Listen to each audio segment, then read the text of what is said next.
On était conscient de nos lacunes dans certains domaines et donc on a fait l'incubateur pour se remettre à niveau. On n'avait rien de vraiment concret quand on est arrivé ici. C'est un centre d'entraînement à l'entrepreneuriat. On est à un moment un peu clé et souvent au moment où le porteur de projet devient vraiment chef d'entreprise. J'aime bien ce passage-là.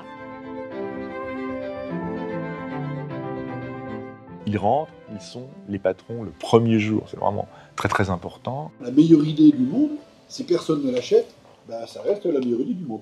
Là, ça ne fait pas une entreprise. Entreprendre, c'est surtout une question de réaliser et de mettre en œuvre, quoi. La proposition, c'est de dire qu'on se comporte comme des amis. Au sens où Hannah Arendt parlait des amis, celui qui est là quand les autres n'y sont plus.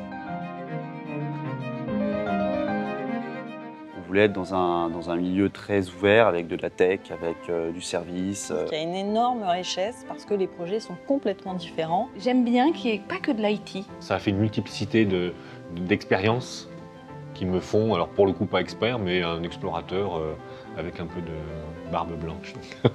L'idée, c'est de les faire coopérer entre entrepreneurs pour qu'ils arrivent à trouver en eux les ressources pour avancer. Les meilleures idées qu'on a eues, elles nous sont venues de projets qui étaient complètement différents. Dans Incuba School, il y a School, parce qu'on a une école qui forme au métier de chef d'entreprise, finalement. Et dans Incuba School, il y a School, puisqu'on est l'incubateur qui est chargé pour la Chambre de commerce de développer l'esprit d'entrepreneuriat dans ses établissements.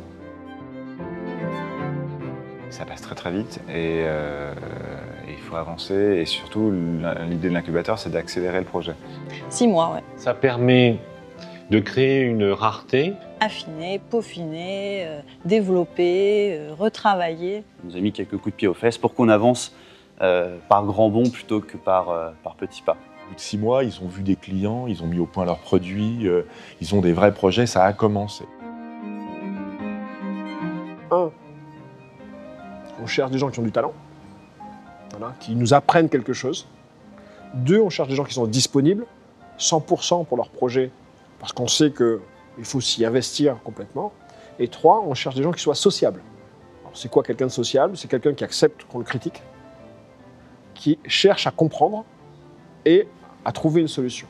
Et avec le regard des coachs, on est obligé de sortir de sa zone de confort et d'affronter les choses de manière différente. Je crois qu'il est important à certains moments de sa vie de rencontrer des gens et de dire, tiens, souvent c'est après qu'on se rend compte que cette personne a été importante pour moi dans un certain stade de ma vie.